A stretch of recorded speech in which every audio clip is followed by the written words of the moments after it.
Bom dia, meus amados irmãos. É um prazer estar aqui de volta transmitindo a mensagem da Palavra de Deus, que ela alcance o coração de vocês, que a graça do Senhor Jesus, que a paz de Deus, o nosso Pai, e que a consolação do Espírito seja derramada sobre nossas vidas nesse dia de hoje, para que o Senhor possa ser exaltado e receber de nós o culto que é devido ao seu nome. Estava aqui contemplando os bancos vazios e o coração aperta e a gente fica com muita vontade de nos reunirmos novamente, de vermos a cara de cada um de vocês, o rosto de vocês, podendo louvar a Deus, engrandecendo o nome do Senhor, poder estar juntos e abraçá-los e revê-los. Que Deus possa colocar esse desejo em nossos corações e que nós possamos ansiar por isso e orar para que logo esse mal passe e a vida volte ao normal e a gente possa servir a Deus com alegria de coração. Que Deus possa estar abençoando nossas vidas nessa manhã, que o seu coração possa ser tomado pela graça do nosso Senhor Jesus Cristo. Que Deus possa abençoá-los. Eu gostaria nessa manhã de trazer da parte de Deus um recado à igreja nos dias de hoje. E eu gostaria de ter como base para nossa meditação nesta manhã o livro do profeta Jonas. E eu gostaria de convidá-los a abrir a palavra de Deus aí na sua casa, com a sua família, no livro do profeta Jonas, onde nós basearemos a nossa mensagem, a exposição da palavra de Deus nessa manhã. Deixe-me ler com vocês o texto, é um livro curto de apenas 4 capítulos e creio ser muito importante para que a gente se inteire do conteúdo e do contexto dessa profecia de Jonas. Diz assim a palavra de Deus no capítulo 1, no verso 1. A palavra do Senhor veio a Jonas, filho de Amitai, com esta ordem: vá depressa à grande cidade de Nínive e pregue contra ela, porque a sua maldade subiu até a minha presença. Mas Jonas fugiu da presença do Senhor, dirigindo-se para Tarsis. Desceu à cidade de Jope, onde encontrou um navio que se destinava àquele porto. Depois de pagar a passagem, embarcou para Tarsis para fugir do Senhor. O Senhor, porém, fez soprar um forte vento sobre o mar, e caiu uma tempestade tão violenta que o barco ameaçava arrebentar-se. Todos os marinheiros ficaram com medo, e cada um clamava ao seu próprio Deus, e atiraram as cargas ao mar para tornar o navio mais leve. Enquanto isso, Jonas, que tinha descido ao porão e se deitara, dormia profundamente. O capitão dirigiu-se a ele e disse: como você pode ficar aí dormindo? Levanta-te e clame ao seu Deus. Talvez ele tenha piedade de nós e não morramos. Então os marinheiros combinaram entre si: vamos lançar sorte para descobrir quem é o responsável por esta desgraça que se abateu sobre nós. Lançaram sortes e a sorte caiu sobre Jonas. Por isso lhe perguntaram: diga-nos, quem é o responsável por esta calamidade? Qual é a sua profissão? De onde você vem? Qual é a sua terra? A que povo você pertence? Ele respondeu: eu sou hebreu, adorador do Senhor, o Deus dos céus, que fez o mar e a terra. Então os homens ficaram apavorados e perguntaram: o que foi que você fez? Pois sabiam que Jonas estava fugindo do Senhor, porque ele já lhes havia dito. Visto que o mar estava cada vez mais agitado, eles lhe perguntaram: o que devemos fazer com você para que o mar se acalme? Respondeu ele: peguem-me e joguem-me ao mar, e ele se acalmará, pois eu sei que é por minha causa que esta violenta tempestade caiu sobre vocês. Ao invés disso, Os homens se esforçaram ao máximo para remar de volta à terra, mas não conseguiram, porque o mar tinha ficado ainda mais violento. Eles clamaram ao Senhor: Senhor, nós suplicamos, não nos deixe morrer por tirarmos a vida deste homem. Não caia sobre nós a culpa de matar o inocente, porque tu, ó Senhor, fizeste o que desejavas.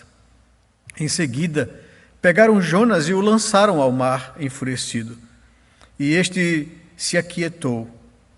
Tomados de grande temor, ao Senhor os homens lhe ofereceram um sacrifício e se comprometeram por meio de votos. O Senhor fez com que um grande peixe engolisse Jonas, e ele ficou dentro do peixe 3 dias e 3 noites. Dentro do peixe, Jonas orou ao Senhor, o seu Deus, e disse: Em meu desespero clamei ao Senhor, e ele me respondeu. Do ventre da morte gritei por socorro, e ouvistes o meu clamor. Jogaste-me nas profundezas, no coração dos mares.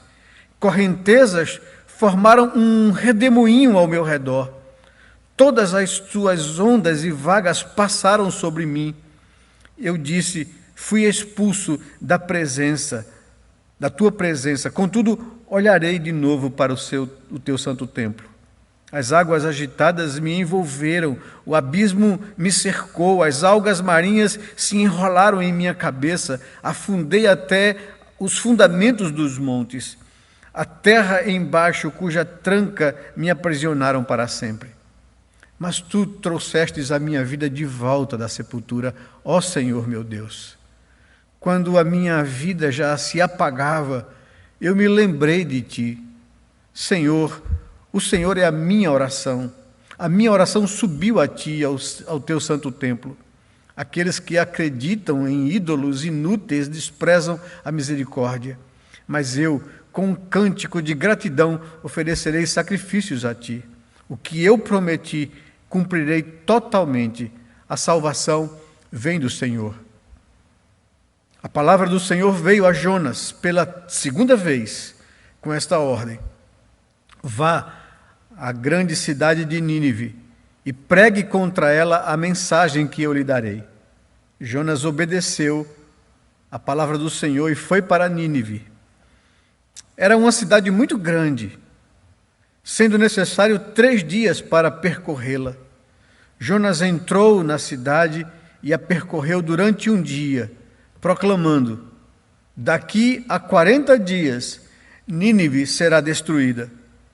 Os ninivitas creram em Deus, proclamaram um jejum e todos eles, do maior ao menor, vestiram-se de pano de saco.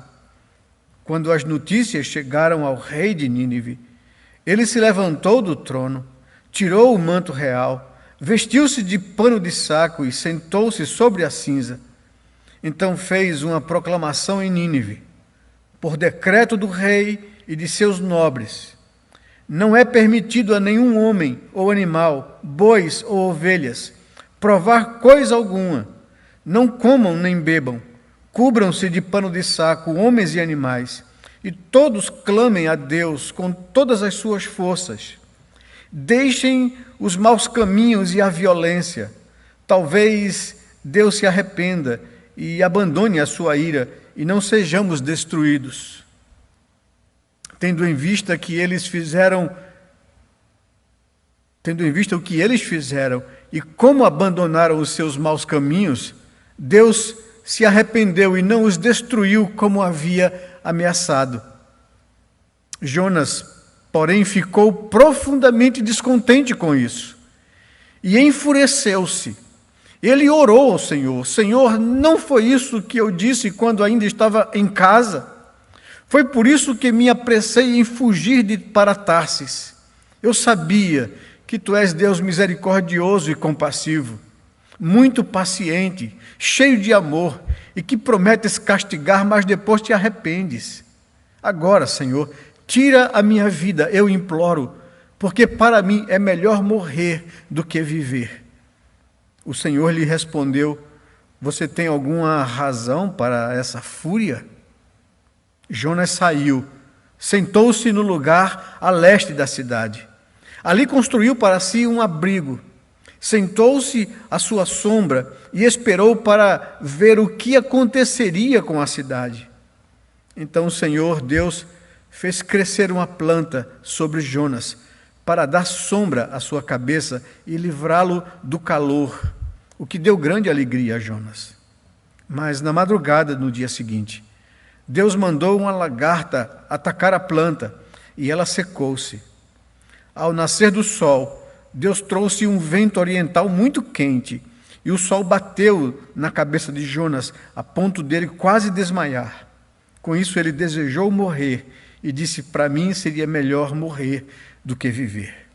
Mas Deus lhe disse: você tem alguma razão para estar tão furioso por causa da planta? Respondeu ele: sim, tenho. E estou furioso ao ponto de querer morrer. Mas o Senhor lhe disse: você tem pena dessa planta, embora não a tenha podado, nem a tenha feito crescer? Ela nasceu numa noite e numa noite morreu. Contudo, Nínive tem mais de 120 mil pessoas que não sabe nem distinguir a mão direita da esquerda, além de muitos rebanhos. Não teria eu pena dessa grande cidade? E o livro se encerra assim. Eu gostaria de orar com vocês, buscando de Deus a orientação devida para compreendermos a palavra e o recado que Ele quer nos trazer nessa manhã. Deus bendito, Pai amado, nós agradecemos ao Senhor pelo privilégio de acordar nesse dia de hoje com vida, com saúde, Senhor, e podermos nos reunir com os nossos familiares para buscar a Tua face e a Tua presença. Poder ouvir a Tua voz e a palavra do Senhor é um grande privilégio, Senhor Deus, que o Senhor nos tem concedido. Apesar dos dias difíceis que a gente vive, apesar dos nossos olhos contemplar tanta impiedade no mundo. Mas muito obrigado pelo maravilhoso dom da vida.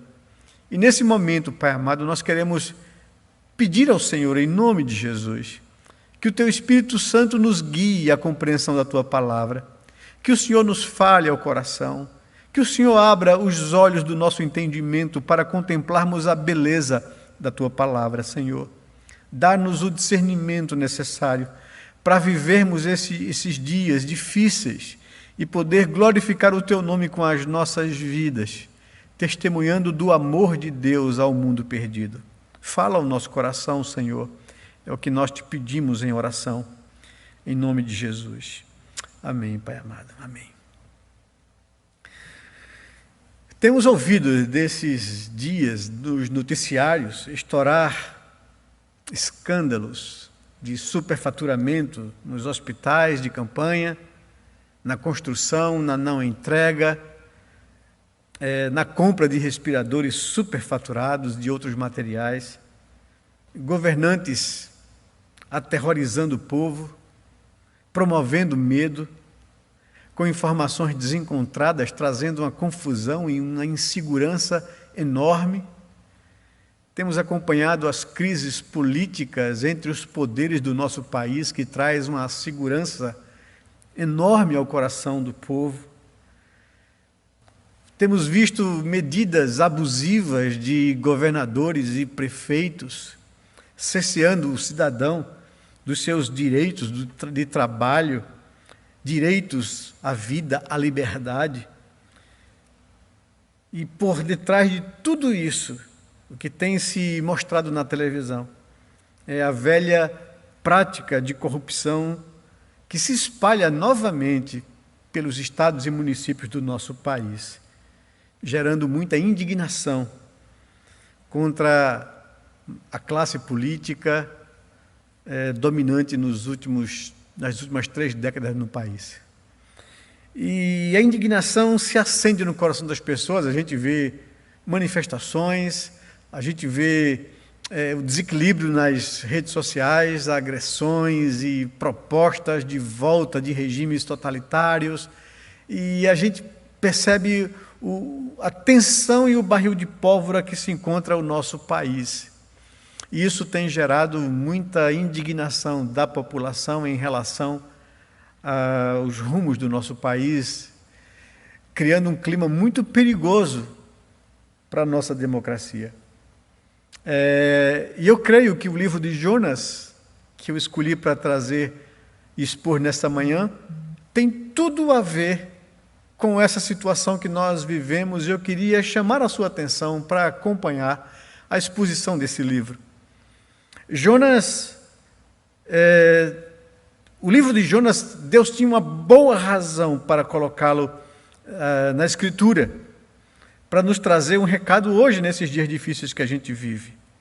Aqui, as experiências desafiadoras e perturbadoras vividas pelo profeta têm muito a nos falar. Deus mostra que está muito mais preocupado, que nunca esteve tão disposto a fazer o inesperado a fim de cumprir os seus propósitos para com cada um de nós e para fazer grande e conhecido o seu nome, sua glória e sua misericórdia ao mundo inteiro.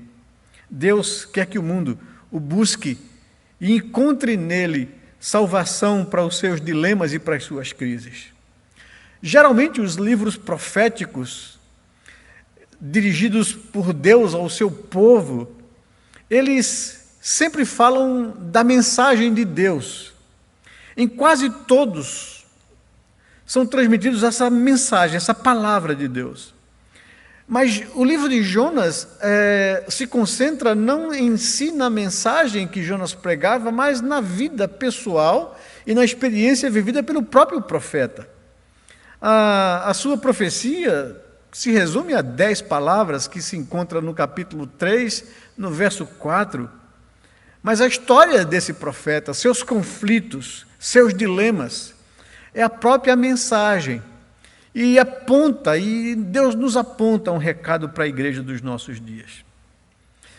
Jonas era filho de profeta, o profeta Amitai, da tribo de Zebulon, e viveu no século 8º a.C., numa pequena cidade na Galileia chamada Gat-Hefer, próximo a Nazaré, ao norte de Israel. O seu nome, o nome do profeta Jonas, aparece pela primeira vez no 2º livro de Reis, quando Jonas transmitiu a palavra de Deus ao rei Jeroboão II. Ele predisse que o rei iria restabelecer as fronteiras de Israel aos mesmos limites que era no tempo do rei Davi. Você encontra isso no 2º livro dos Reis, capítulo 14, verso 25 ao verso 27. Ele estava sendo enviado por Deus, Jonas, à capital do Império Assírio, um povo ímpio que vivia longe do povo de Israel, mas que ameaçava o domínio do mundo, inclusive do Reino do Norte em Israel. Jonas era um profeta do Reino do Norte, e Deus levanta Jonas com uma mensagem a Nínive, a capital do Império Assírio. Nínive é mencionada pela primeira vez na Bíblia, lá em Gênesis, no capítulo 10, no verso 11, quando diz que dessa terra saiu Assur, que construiu Nínive. Isso aconteceu depois do dilúvio, sobre o rio Tigre, as férteis margens do rio Tigre, tornando-se uma grande cidade, do qual o texto de Jonas, no capítulo 3, no verso 3, nos diz que era tão grande a cidade, que para você cruzá-la e atravessá-la, você tinha que caminhar 3 dias. Nínive tinha uma população de aproximadamente 120 mil habitantes na época de Jonas. Encontramos essa informação no capítulo 4, no verso 11, quando Deus exorta Jonas. Não teria eu misericórdia de 120 mil pessoas que não sabem discernir entre a sua mão direita e esquerda? Nínive era uma cidade, uma das maiores cidades do mundo antigo. Uma cidade importante, estratégica. Mas era uma cidade ímpia, um centro de crime e de violência. Era distante do nordeste de Israel, a 800 quilômetros. As Escrituras descrevem como uma cidade sanguinária, toda cheia de mentiras e de rapina. O profeta Naum fornece detalhes da maldade e da violência praticada pelos moradores de Nínive e pelos seus exércitos. Roubos, assassinatos, mentiras, adultérios, feitiçarias. É o que diz Naum no capítulo 3, no versos de 1 a 4. Eram esses os pecados que imperavam naquela cidade. O profeta Sofonias profetizou que um dia, por causa da arrogância da cidade, Deus faria de Nínive uma desolação. Sofonias capítulo 2, verso 13 e 15. E assim aconteceu com Nínive. Naum e Sofonias, que profetizaram contra essa cidade, profetizaram tempos depois que essa cidade, de fato, esse povo, esse império, invadiu Israel e destruiu Israel, no ano de 720, aproximadamente, antes de Cristo. Jonas está vivendo essa mensagem antes. O rei Jeroboão II viveu em 785 a 756, reinou nesse período, antes de Cristo. Então, Jonas aí está há uns 60 anos, antes que o Império Assírio invadisse Israel. E Deus está levantando Jonas para ir pregar contra a maldade, a violência desse povo cruel que ameaçava a nação de Israel, o povo de Deus. Por isso eu gostaria de tratar com vocês sobre esse tema. O livro de Jonas é um recado à igreja ante a impiedade do mundo. O livro está dividido em 4 claros capítulos, em 4 claras partes que nos mostram. Primeiro, fala do conflito e resistência do profeta à vontade revelada de Deus. O profeta Jonas, no capítulo 1, vive esse conflito quando recebe de Deus a ordem para ir à cidade de Nínive. Ele resiste, ele tem dilemas interiores, e ele resiste a Deus e à sua vontade. A segunda parte do texto, do livro, fala sobre o arrependimento e a rendição do profeta à vontade de Deus, no capítulo 2.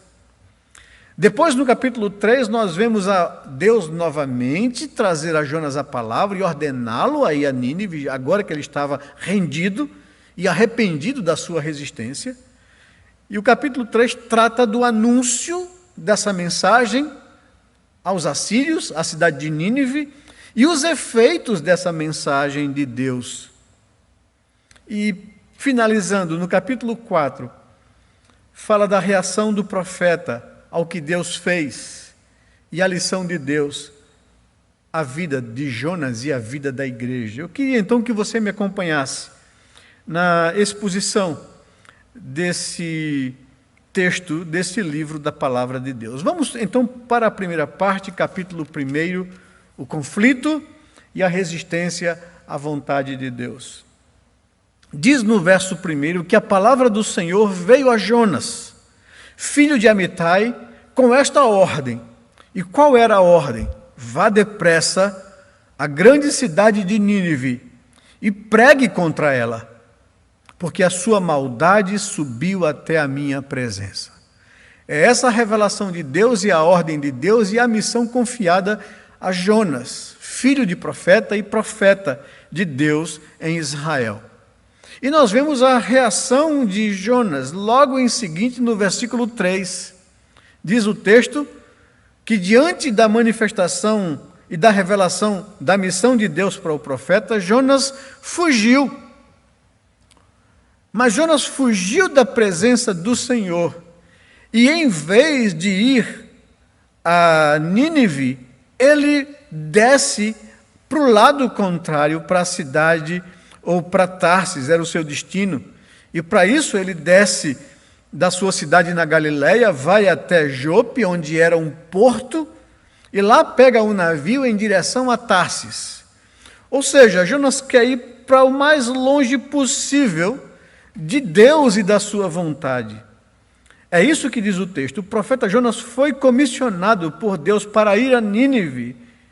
A sua missão era advertir os assírios que, devido à sua crueldade, iriam ser destruídos em 40 dias, caso não se arrependesse. O capítulo 3, verso 4, nos diz isso. Era essa a mensagem que Jonas tinha que pregar, o conteúdo dela estava aí. Jonas nem sequer deixou Deus terminar de falar para fechar os seus ouvidos e tentar fugir disso. Quando Deus comissionou Jonas a Nínive, o profeta suspeitou o que Deus poderia fazer, o que poderia acontecer. Ele pôs-se a pensar como Deus havia dado repetidas chances ao reino do norte. Caso os ninivitas se arrependessem de suas perversidades, Jonas sabia que Deus poderia compadecer-se deles. E é esse o argumento dele quando Deus se compadece de fato da cidade de Nínive. Ele diz: eu sabia que o Senhor ia fazer isso, por isso eu fugi da tua presença. Ele diz isso a Deus lá no capítulo 4. É interessante, é bom saber, para que a gente se situe geograficamente, Nínive ficava a leste de Israel, Tarsis ficava a oeste de Israel, ou seja, Jonas estava indo em direção contrária ao que Deus havia dito. Nínive, as ruínas de Nínive se encontram hoje próximos à cidade de Mossul, lá no Iraque. Os restos, os antigos castelos e muros da cidade se encontram lá. No começo de 2010, na primeira década desse ano, desse século, a gente observa que o Estado Islâmico, quando invadiu o Iraque, eles destruíram, e essas imagens correu o mundo, eles pegando caterpillar, tratores e destruindo os monumentos antigos de Nínive e destruindo uma riqueza histórica tão grande, cometendo essa maldade. E quase que não ficou absolutamente nada. O antigo palácio de Senaqueribe, de Assurbanipal, foi destruído, os restos do palácio, pelo Estado Islâmico. Pois Jonas foge da presença de Deus. Em lugar de sair de onde ele estava, na Galileia, norte de Israel, para ir em direção a Nínive, na região da Mesopotâmia, na época bíblica, Iraque, né? Ele desce a Jope para pegar um navio para ir a Tarsis, o mar Mediterrâneo. Em lugar do deserto, mar Mediterrâneo, né? Em lugar de enfrentar o sofrimento, férias, né? No mar Mediterrâneo. Jonas foge então da presença de Deus. E ele vai para a cidade de Jope, né? Jope, hoje, Java, ao sul de Tel Aviv, uma cidade bem próxima ali, na grande Tel Aviv. É ali que Jonas vai para pegar um barco. Jope era um porto quase natural, por causa dos seus arrecifes, da construção dali do mar. E é interessante que mais tarde o apóstolo Pedro, a gente conhece isso lá em Jope, né? Tanto Jonas quanto Pedro, ali em Jope, lutaram com as mesmas questões que os deixaram perplexos. Deus revelar sua misericórdia e sua graça ao mundo gentílico, aos pagãos e aos ímpios. Esse era o medo de Jonas, de ver isso acontecer. E também a gente vê que em Jope, Pedro está na casa de Simão, o curtidor, quando Deus lhe dá aquela visão com os lençóis, com os animais impuros, e depois chega 2 mensageiros à casa de Cornélio para que Pedro fosse pregar o evangelho a eles. E Pedro diz: eu não vou pregar a gentios. E Deus fala ao coração de Pedro, dizendo que Pedro não deveria tornar impuro aquilo que ele purificou. Que a salvação de Deus era para todos os seres humanos sem distinção. Que eles deveriam pregar o evangelho sem preconceitos. Tanto Jonas quanto Pedro, em Jope, vivem esse mesmo conflito. Ambos cultivaram esses sentimentos de indignação contra os ímpios, criando resistências em seus corações, fazendo acepção de pessoas. As Escrituras afirmam que nenhuma nação, nenhum povo ou tipo de pessoa está excluído da misericórdia de Deus. O apóstolo Paulo, escrevendo a sua primeira carta a Timóteo, no capítulo 2, nos versos 1 e 2, fala a Timóteo para exortar os homens de Éfeso que se rebelavam contra as injustiças do Império Romano em perseguir os cristãos e alimentarem em seus corações esses ressentimentos contra as autoridades, que tinham atitudes abusivas contra o cristianismo, perseguindo injustamente, matando e espoliando os cristãos. Eles se rebelaram, se revoltavam contra as autoridades. E o apóstolo Paulo orienta o pastor Timóteo a ensinar aos homens que, em vez de alimentarem ódio no seu coração, ao invés de deixarem que a indignação tomasse lugar em suas vidas contra aqueles homens, ao ponto de pensarem em pegarem armas para reagir e para lutar, Paulo diz que se use a prática de súplicas, de orações, de intercessões em favor de todos os homens. E esse todos os homens que o apóstolo Paulo cita ali não é cada pessoa da humanidade, mas todo tipo de pessoas. E ele, no verso seguinte, descreve que todos os homens são esses, pelos reis e pelos que se acham investidos de autoridade, para que vivamos vida tranquila e mansa, com piedade e respeito. Paulo ensina a Timóteo a exortar e instruir a igreja que a maior arma que os cristãos têm para mudar a realidade em volta deles é a oração. E que eles deveriam usar essa arma com fervor, suplicando a Deus, para que o Senhor mudasse a vida daqueles que têm autoridade, ou que Deus mudasse essas pessoas do seu lugar. A oração do justo, diz a Bíblia, pode muito em seus efeitos. E para vivermos vida tranquila e mansa numa situação que nós vivemos no nosso mundo, precisamos de usar a arma poderosa que nós temos em mãos, que é a oração.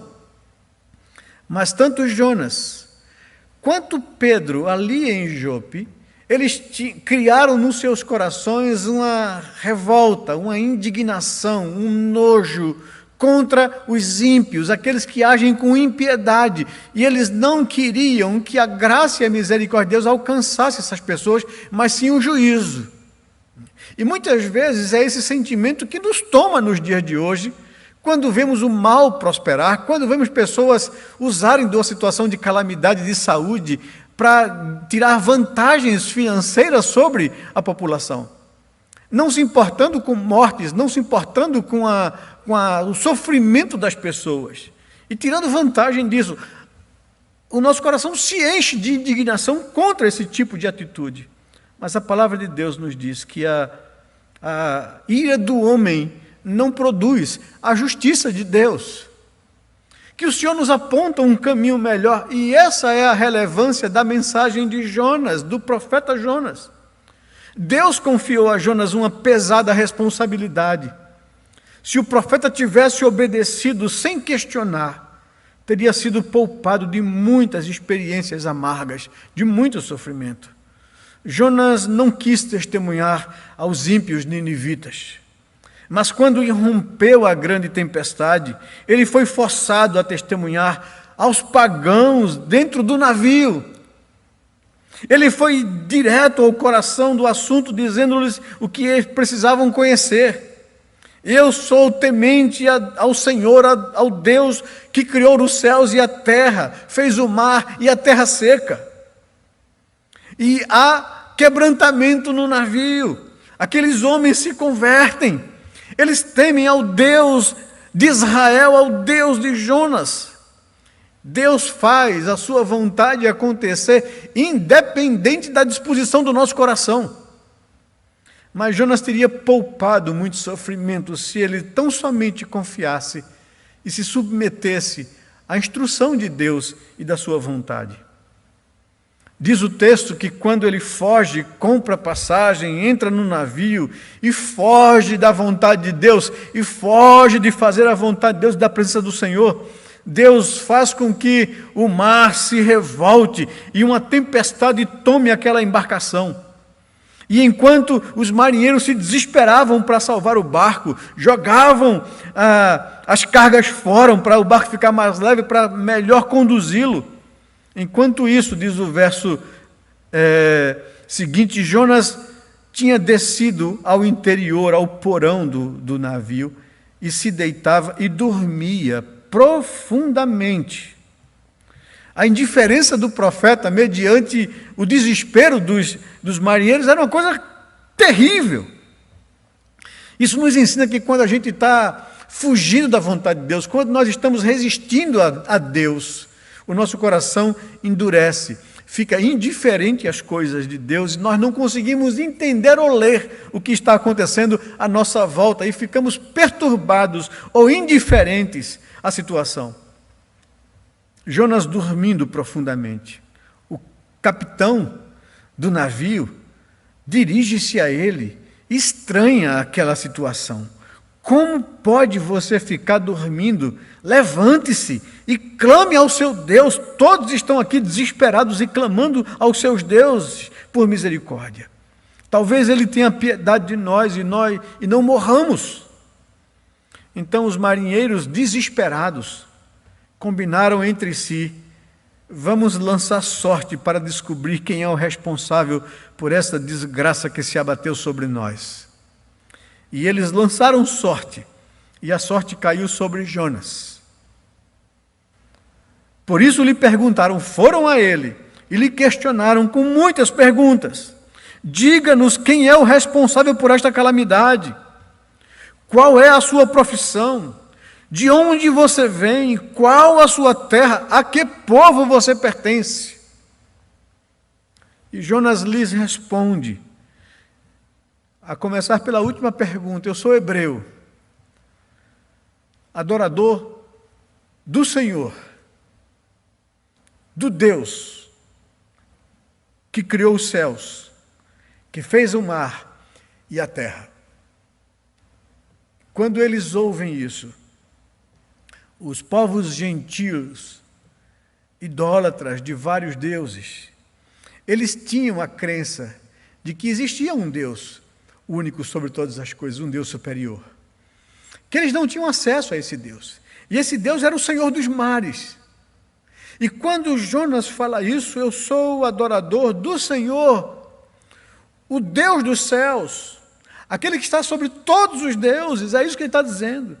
É Ele quem fez os céus, é Ele quem fez o mar, é Ele quem fez a terra. Imediatamente, os marinheiros se desesperam, se apavoram e perguntam: o que você fez contra o seu Deus? Para que essa calamidade, para que Ele levantasse os mares contra nós. O que você fez? E o texto dá uma explicação, pois sabiam que Jonas estava fugindo do Senhor, porque ele lhes havia dito isso. Visto que o mar estava cada vez mais revolto, cada vez mais agitado, eles perguntaram: o que nós devemos fazer para que o mar se acalme? E Jonas responde: peguem-me e me lancem ao mar, joguem-me ao mar, e o mar se acalmará. Ou seja, eu sei que sou eu o causador de tudo isso. Eu sei que Deus está movendo a terra por causa da minha desobediência. Se livrem de mim e as coisas voltarão ao normal. Pois eu sei que é por minha causa que esta violenta tempestade caiu sobre vocês. Mas ao invés disso, diz o texto, aqueles homens temeram a Deus e procuraram outro meio de resolver aquela situação. Eles se esforçaram ao máximo para remar de volta à terra, mas não conseguiram, porque o mar tinha ficado ainda mais violento, diz o texto. Eles então clamaram ao Senhor e oraram ao Deus de Jonas, ao Deus dos hebreus, ao Deus de Israel.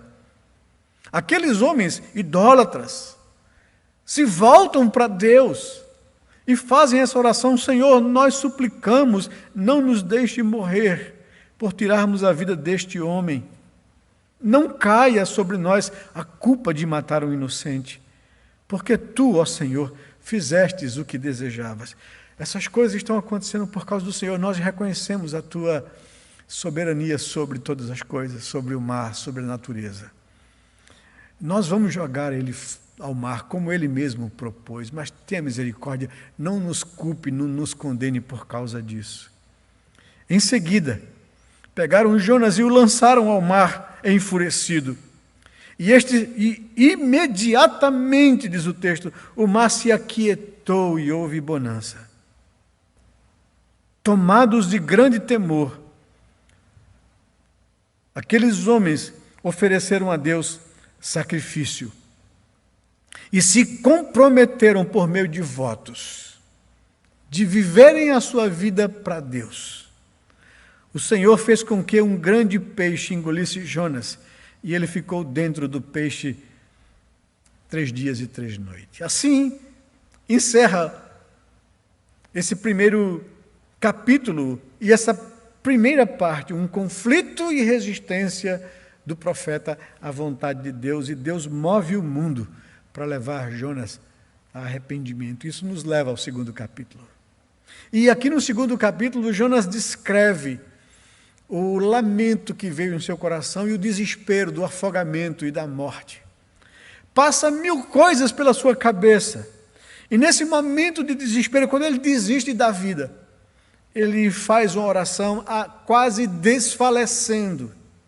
Diz o capítulo 2, falando sobre o arrependimento de Jonas e a sua rendição à vontade de Deus.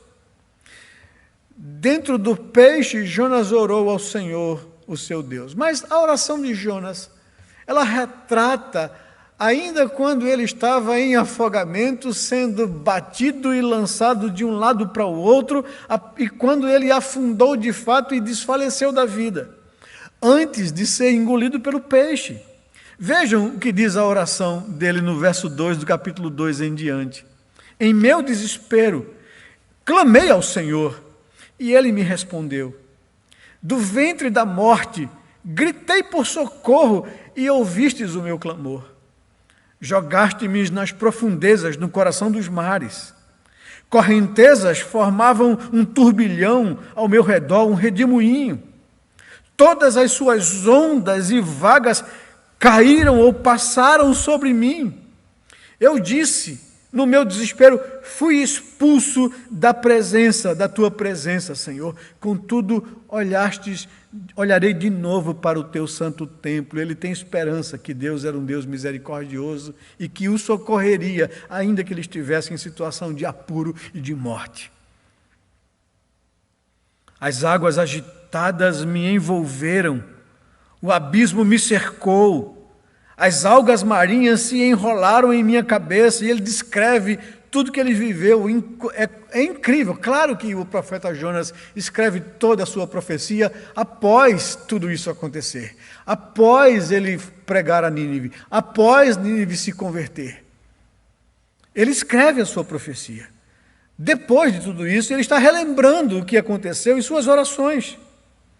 E ele retrata com muitos detalhes o que ele sentiu, o que ele viveu nesse momento de afogamento, de desespero e de desfalecimento e de morte. As águas agitadas me envolveram, o abismo me cercou, as algas marinhas se enrolaram em minha cabeça, afundei até os fundamentos dos montes, até o mais profundo mar, afundei até a terra embaixo, cujas trancas me aprisionaram para sempre. Mas tu trouxestes a minha vida de volta da sepultura, da morte. Ó Senhor, meu Deus, quando a minha vida já se apagava, quando eu estava já desfalecendo, quando eu estava entregando-me e não mais resistindo, eu me lembrei de ti, Senhor. E a minha oração subiu até o teu santo templo. Aqueles que acreditam em ídolos inúteis desprezam a misericórdia. Mas eu, com um cântico de gratidão, oferecerei sacrifícios a ti. Eu, Senhor Deus, não mais resistirei à tua vontade, não mais fugirei da tua presença. Eu vou cumprir o que eu prometi totalmente. A salvação vem do Senhor. E esse é o resumo da oração do profeta que envolve todo o capítulo 2.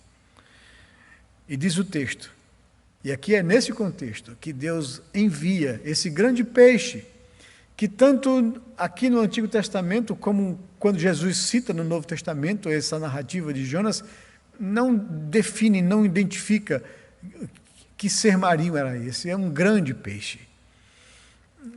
Alguns dizem é uma baleia, né? Provavelmente que seja. Deus envia esse grande peixe para engolir o profeta e para salvá-lo do afogamento. Evidentemente que muitas pessoas são incrédulas em relação ao livro de Jonas por causa disso. Como uma pessoa sobreviveria durante 3 dias e 3 noites no ventre de um grande peixe? Como isso aconteceria? Deus é Senhor da natureza. O próprio Senhor Jesus Cristo cita por 3 vezes o livro do profeta Jonas. Inclusive, cita esse evento que é alvo da maior incredulidade daqueles que leem esse texto. Jesus cita quando os fariseus lhe pedem um sinal, e ele diz, vocês me pedem um sinal, uma geração perversa me pede um sinal, nenhum sinal lhe será dado, senão o do profeta Jonas. Assim como ele passou 3 dias e 3 noites na voragem ou no fundo do mar na barriga de um peixe, assim eu passarei na terra. E da mesma forma Deus ressuscitou ou trouxe de volta Jonas, eu também serei ressuscitado. E ele faz essa referência. E mais, ele citando não somente essa situação, mas cita a conversão de toda a cidade de Nínive, dizendo que naquele dia do juízo se levantarão os ninivitas e serão mais justos do que vocês, geração perversa, de pessoas que eram povo de Deus e que endureceram o coração contra o Senhor. Daí, após o arrependimento e a rendição do profeta à vontade de Deus, somos levados agora à nova revelação, a segunda chance que Deus dá ao profeta Jonas, de anunciar a sua mensagem à cidade de Nínive e os efeitos que ela tem. Mas antes de entrarmos no capítulo 3, é necessário colocar algumas coisas para vocês entenderem.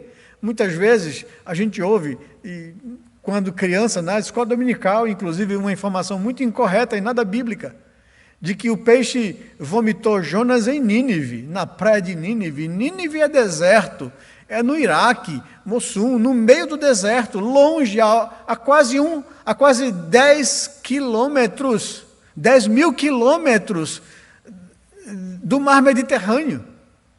O peixe não vomitou Jonas em Nínive. O peixe vomitou ele na praia, ali próximo a Galileia, ali próximo no máximo a Samaria, a Síria, né? E Jonas foi agora caminhando por terra 800.000 quilômetros até chegar na cidade de Nínive. Mas evidentemente passou um tempo para que ele se recuperasse, porque o texto nos diz no capítulo 3 que novamente Deus voltou, não é imediato isso. A profecia está se reportando a uma situação de vida do profeta. Capítulo 3 nos diz, falando do anúncio e dos efeitos da mensagem pregada. A palavra do Senhor veio a Jonas pela segunda vez. Com esta ordem, nós não sabemos quanto tempo durou desde a experiência do afogamento, da fuga, da resistência, ao arrependimento, à recuperação do profeta, para que ele pudesse enfrentar essa viagem dura e ardorosa pelo deserto até chegar à cidade de Nínive. Mas Deus, depois de algum tempo, se revela ao profeta com a mesma ordem: vá à grande cidade de Nínive e pregue contra ela a mensagem que eu lhe darei. E é interessante que no versículo 3, em contraste com o versículo 3 do capítulo 1, o capítulo 1 e 2 é uma parte do texto, o capítulo 3 e 4 é outra parte do texto. No capítulo 1 e 2, Deus dá a ordem a Jonas e Jonas resiste, foge, desobedece, por causa dos dilemas e conflitos do seu coração. Agora Deus recomeça novamente com o profeta no capítulo 3. Deus aparece para ele, revela-se a ele e lhe dá a ordem, né? E no versículo 3 do capítulo 1, Jonas fugiu. No versículo 3 do capítulo 3, Jonas obedeceu a palavra do Senhor e foi para Nínive. Lá ele fugiu e foi para Tarsis. Aqui ele obedece e vai para Nínive. É interessante a construção do texto pelo próprio profeta. Era uma cidade, Nínive era uma cidade muito grande, sendo necessária 3 dias para percorrê-la. Jonas entrou na cidade e a percorreu por 1 dia, proclamando esta mensagem. A mensagem profética dele era essa, curta, clara, objetiva, contundente, acusadora e desafiadora. Daqui a 40 dias, Nínive será destruída. Era essa a mensagem do profeta.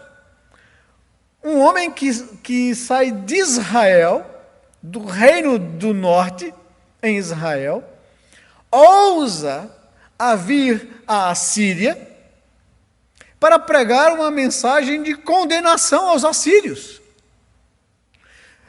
Israel, o reino do norte, estava na mira de dominação dos assírios. E eles iriam devastar 60 anos depois aquela região. Lá vem um profeta daquela região, um estrangeiro, chega aqui no nosso país para pregar condenação contra o nosso povo. Talvez seja essa uma das resistências de Jonas. Que maluquice é essa? Como é que eu vou sair daqui para ir para uma terra cruel, violenta, ímpia, que é conhecida mundialmente pela sua crueldade com as pessoas dominadas, e eu vou ousar pregar condenação contra eles, na terra deles? Que maluquice é essa, Senhor? Mas Jonas obedece e vai, e prega com coragem, com ousadia, com vontade de que acontecesse de fato a profecia. Mas só que acontece alguma coisa aqui no texto que diz que os ninivitas creram em Deus. É interessante a gente fazer um paralelo histórico nas descobertas, nas escavações sobre as ruínas da antiga Nínive, lá no Iraque, em Mosul. Encontrados registros de 2 grandes eclipses que aconteceram no ano de 1785 e outro no ano de 785 a.C. e outro em 763 a.C. Um eclipse que abalou, que trouxe temor, o dia se escureceu e provavelmente é exatamente esse período que Jonas está pregando destruição e maldição contra a cidade de Nínive. E o registro histórico nos aponte que talvez Deus, evidentemente, como fazia em todas as outras situações, deu sinais da profecia, dando credibilidade ao profeta. E aconteceu esses fenômenos sobrenaturais na cidade de Nínive, e o povo temeu a Deus, pela mensagem do profeta e pelos sinais que foram realizados ali. E aquele povo se quebrantou, se converteu, se arrependeu, temeu ao Senhor. Clamaram a Deus, creram em Deus, proclamaram um jejum, e todos eles, do maior ao menor, vestiram-se com pano de saco e cinza. Houve um quebrantamento, houve um derramar do Espírito de Deus entre um povo ímpio. E eles se voltaram a Deus, creram em Deus e se humilharam ante a presença de Deus. E isso começou pela população de Nínive. E todo esse movimento de quebrantamento, de humilhação, de lamento público chegou ao palácio, chegou aos governantes. Diz o versículo 6, que quando as notícias chegaram ao rei de Nínive, ele se levantou do trono, tirou o seu manto real, vestiu-se de pano de saco e sentou-se sobre cinzas. Então fez proclamar um decreto. Parece que esse negócio de proclamar decreto é coisa antiga. fez proclamar um decreto para toda a população de Nínive, para todos os cidadãos. Não era necessariamente um decreto de lockdown, de isolamento social, mas era um decreto de arrependimento, de humilhação, de jejum. Quisera Deus que os nossos governantes também fossem afetados por Deus e baixassem decretos para o povo se voltar para Deus. Quisera Deus que isso acontecesse em nossos dias. Deus continua sendo o mesmo Deus que converteu uma cidade ímpia, incrédula, cruel, e levou esse povo ao arrependimento. Deus continua o mesmo Deus hoje. Por decreto do rei e dos nobres, as autoridades escreveram ao povo: não é permitido a nenhum homem ou animal, bois ou ovelhas, provar coisa alguma. Não comam, não bebam, cubram-se de pano de saco, homens e animais, e todos clamem a Deus com todas as suas forças. Deixem os seus maus caminhos e a violência. Talvez Deus se arrependa e abandone a sua ira e não sejamos destruídos. Quisera Deus que as nossas autoridades, em vez de tornar decretos para tirar alguma vantagem pessoal, política ou financeira, pudessem levar o povo ao arrependimento e se quebrantarem diante de Deus. Esse é um recado de Deus à igreja. Deus continua o mesmo Deus. E a nossa esperança não pode estar no Estado, em governantes, mas em Deus. Em Deus mudar corações, em Deus mudar a realidade. Diz o versículo 10, terminando essa terceira parte do capítulo 3, que a resolução de Deus, tendo em vista o que eles fizeram e como abandonaram os seus maus caminhos, Deus se arrependeu e não os destruiu como tinha ameaçado. Deus continua o mesmo Deus, meus amados. Um Deus de misericórdia. Um Deus que não trata o homem de acordo com os seus pecados, mas com a sua misericórdia, quando esse homem reconhece e se arrepende. Um princípio fundamental do procedimento de Deus com a humanidade caída aparece também no profeta Ezequiel, no capítulo 18, nos versos 21 a 23, onde diz: mas se o perverso se converter de todos os pecados que cometeu, e guardar todos os meus estatutos, e fizer o que é reto e justo, certamente viverá. Não será morto. De todas as transgressões que cometeu, não haverá lembrança contra ele. Pela justiça que praticou, viverá. Acaso tenho eu prazer na morte do perverso? Diz o Senhor. Não desejo eu antes que ele se converta dos seus maus caminhos e viva? Esse é a mensagem levada a Nínive, o instrumento escolhido para executar os planos de Deus é o profeta Jonas. Essa é a mensagem que Deus nos confiou à igreja. E a esperança para o mundo é essa mensagem que nós pregamos e que temos a pregar. Eu passo para o quarto capítulo e último, para que nós possamos levar a uma conclusão. A reação do profeta Jonas e a lição que Deus traz a ele é o tema desse capítulo. Jonas, porém, ao tomar conhecimento de que Deus o enviara agora para levar uma nova mensagem à população, dizendo: eu ouvi a oração de vocês e me arrependo do propósito de destruí-los. Eu vou poupá-los. Jonas não quer levar essa mensagem. Jonas reage com indignação. Ficou profundamente descontente ao ouvir isso de Deus. Enfureceu-se, diz o texto. E na sua fúria, na sua indignação contra a misericórdia de Deus, em relação a essa misericórdia, ele ora a Deus: Senhor, Não foi por causa disso que, quando eu ainda estava em casa, não quis vir. Foi por isso que me apressei em fugir para Tarsis. Eu sabia que tu és Deus misericordioso, que tu és compassivo, muito paciente, cheio de amor, e que prometes castigar, mas depois te arrependes com misericórdia. Eu sabia disso. Eis a razão da minha fuga, da minha desobediência, da minha resistência à tua vontade. E ele faz um pedido a Deus. Agora, Senhor, tira a minha vida, eu te imploro. Porque para mim é melhor morrer do que viver. Tal a indignação, tal a revolta do profeta Jonas. Muitas vezes nós somos tomados por um sentimento de indignação contra a impiedade que se pratica no mundo de hoje. E essa mensagem é para mim, antes de ser para qualquer um de vocês. Porque o meu coração se tem enchido de indignação, de nojo contra as nossas autoridades.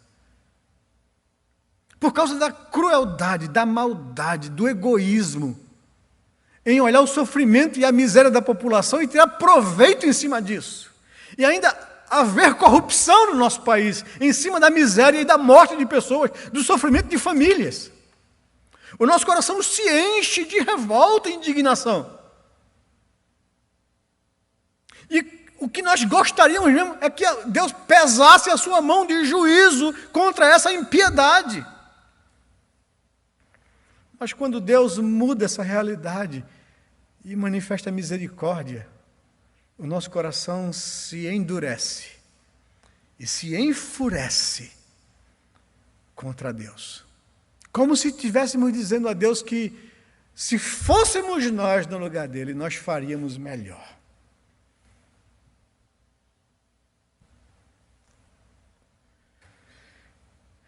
Peço-te, te imploro, me mate. Leve a minha vida. É melhor para mim morrer do que viver. E o Senhor lhe responde: você tem alguma razão para essa fúria, Jonas? E Jonas nem mais trata com Deus. Ele simplesmente deixa a pergunta de Deus no ar e se retira.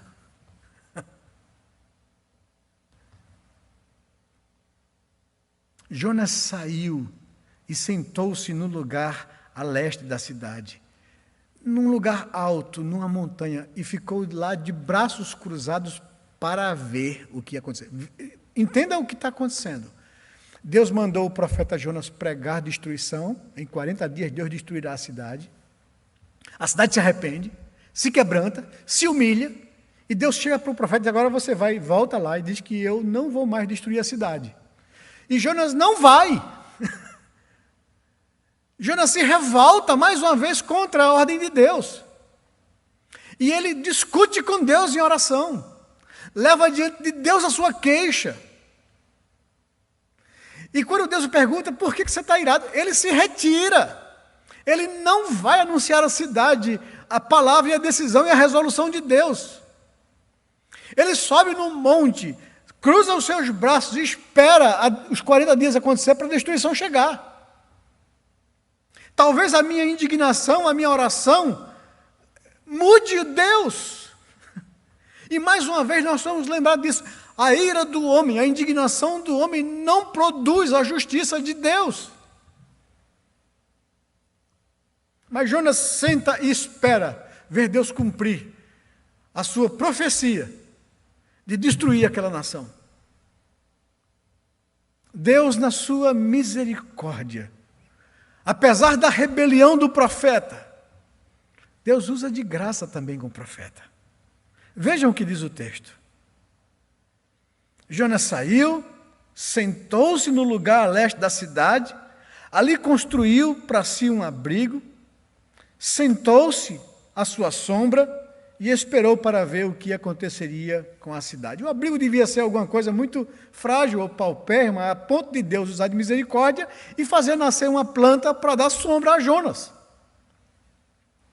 Então o Senhor Deus fez crescer uma planta sobre Jonas, para dar sombra à sua cabeça e livrá-lo do calor, o que lhe deu grande alegria a Jonas. Ele ficou feliz pela bondade de Deus, apesar da sua rebelião. Mas, na madrugada, no dia seguinte, Deus mandou uma lagarta atacar a planta e ela secou-se.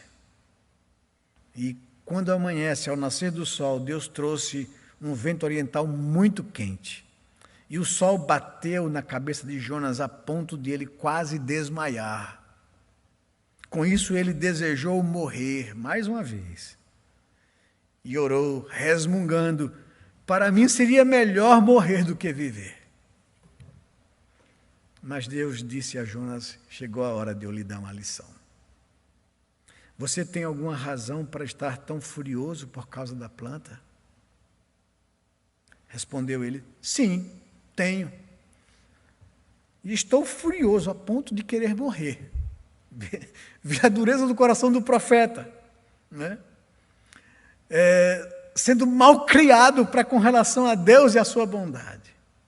Mas o Senhor lhe disse, na sua longanimidade, misericórdia e paciência: você tem pena dessa planta, embora não a tenha podado, nem a tenha feito crescer?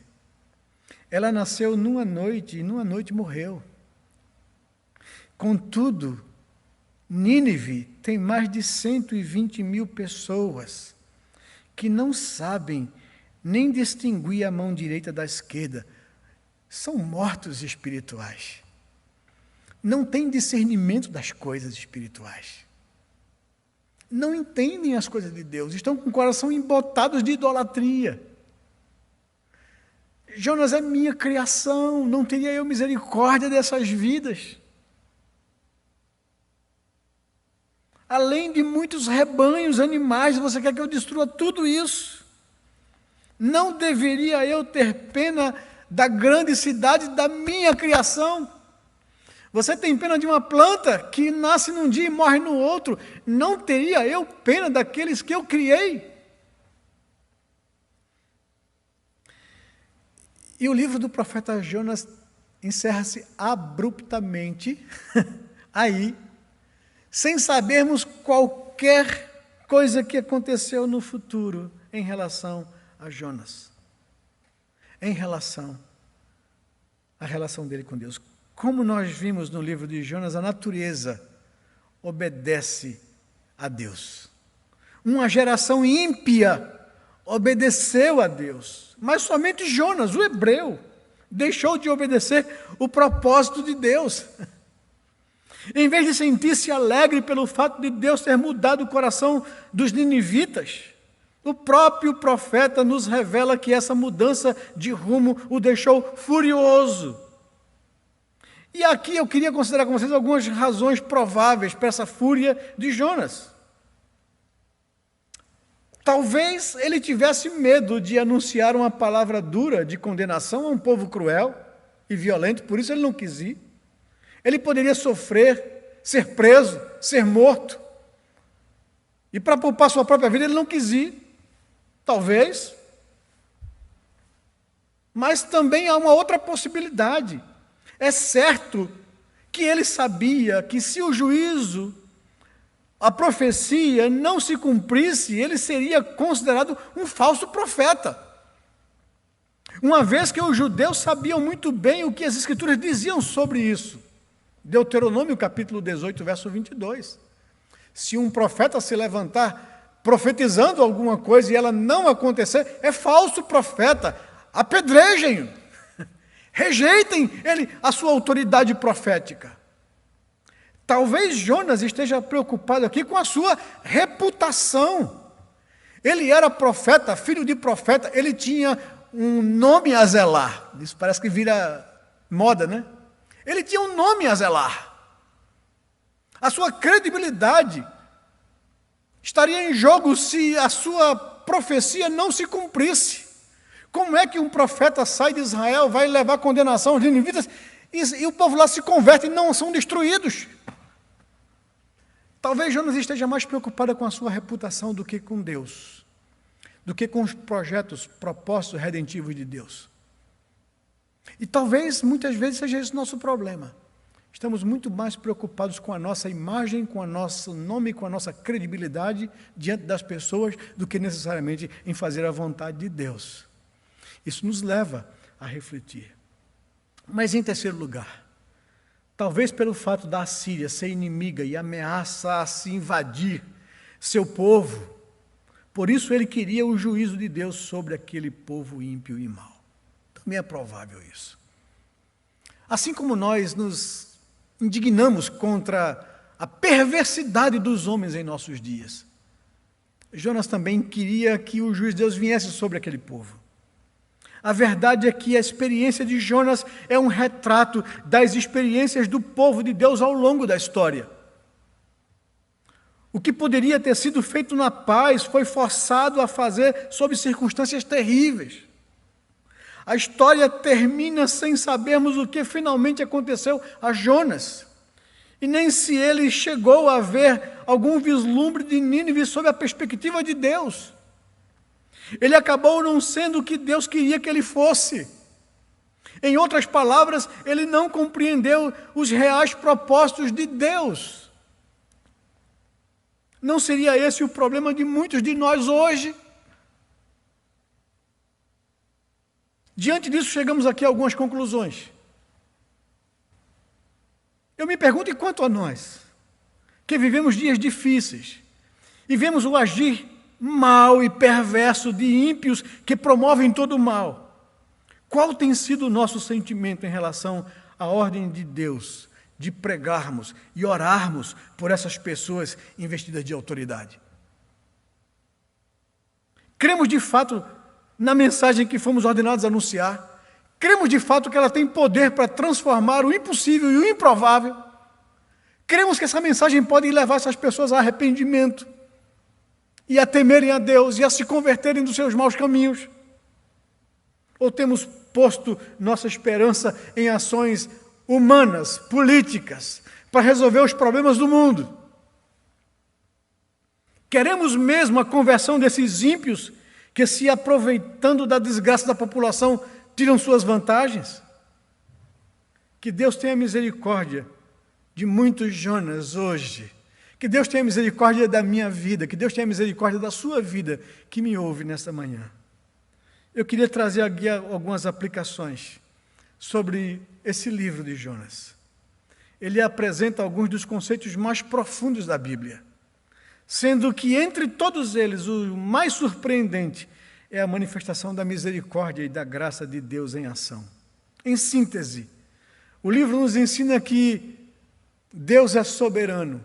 Ele trata da soberania de Deus. Ele está no controle da vida, da natureza e de todas as circunstâncias. A tempestade, o grande peixe, a planta, o verme, tudo isso está no controle de Deus e existe para fazer a sua vontade e cumprir o seu propósito na história. O Deus de todos os povos está interessado em todos e em tudo que criou, inclusive animais. O verso 11 do capítulo 4 diz isso. E, finalmente, nesse aspecto da soberania de Deus, Ele executará seu plano que abrange todas as coisas. Conte com sua obediência ou não. Deus levará tudo a bom termo e a um fim proveitoso. Soberania de Deus é algo que nós aprendemos do texto, mas também aprendemos a compaixão e a misericórdia de Deus. Deus ama até mesmo os adversários do seu povo e lhes mostrará misericórdia caso se arrependam dos seus pecados. Mas Ele exige de todo ser humano obediência. Mas Deus dá sempre segunda chance ao profeta e ao ímpio. Terceiro lugar de aplicação. Não somente aprendemos sobre a soberania de Deus, não somente aprendemos sobre sua compaixão e misericórdia, mas aprendemos sobre a missão de Deus, o seu plano redentivo confiado a mim e a você, a igreja do Senhor. Jonas prenuncia a missão de proclamar a mensagem de Deus ao mundo inteiro, que foi instituída no Novo Testamento. Ide por todo o mundo e pregai o evangelho a todo tipo de pessoa, a bons e maus, a todo tipo de pessoa, até mesmo àqueles que se opõem a isso. Como embaixadores de Deus, devemos proclamar a todos a reconciliação do Senhor. Deus nos colocou como embaixadores e, em nome de Deus, devemos proclamar a todos que se reconciliem com Deus. Porque a maldade traz castigo, mas a salvação vem do Senhor. Essa é a mensagem de Jonas que eu gostaria que chegasse aos nossos corações. Esse é o recado de Deus à igreja, diante da impiedade do mundo. Pregue o evangelho. É o mesmo evangelho que tem poder para transformar vidas, cidades, países inteiros. Pregue o evangelho. Orem para que Deus faça grande e conhecido o seu nome em meio de uma geração corrupta e pervertida como a nossa. Viva o evangelho. Essa mensagem do profeta é para mim, é para você. Que Deus possa abençoar a sua igreja, derramar graça sobre os nossos corações. Baixe sua cabeça e ore comigo nesse momento. Senhor, nós nos chegamos diante de Ti com o coração apertado, porque muitas vezes quando os nossos olhos veem a maldade, a crueldade, a perversidade, que graça em nossos dias, ó Senhor Deus, nosso coração se enche de indignação. E muitas vezes queremos ver a Tua mão pesar sobre a impiedade dos ímpios. Mas o Senhor, Pai amado, quer que anunciemos a palavra de Deus, para dar oportunidade a esses ímpios que se convertam dos seus maus caminhos. Faz-nos entender, Senhor Deus, que a Tua vontade, que a ação da Tua misericórdia pode trazer sobre nossas vidas, sobre nossa sociedade, sobre o nosso país, vida tranquila e mansa, para podermos viver com piedade e respeito. Por isso devemos orar pelas nossas autoridades, pelo nosso país. Por isso devemos pregar essa mensagem, que só ela tem poder de transformar a realidade ao nosso redor. Dá, Senhor Deus, ousadia à Tua igreja, quebrantamento e submissão à Tua vontade. Tu és o Deus, Senhor da história, no controle de todas as coisas. A Tua vontade é perfeita. Os Teus propósitos redentivos se cumprirão. Dê-nos o privilégio de estarmos sintonizados com Ele e entendermos, discernirmos a Tua vontade para esses dias na vida da igreja. Nós Te pedimos assim e oramos ao Senhor, em nome de Jesus. Despede a Tua igreja, o Teu povo, com a Tua paz, com a graça do Senhor e com a consolação do Teu Espírito. Que Deus nos abençoe, que Deus nos dê graça para vivermos a vida de acordo com a Sua vontade.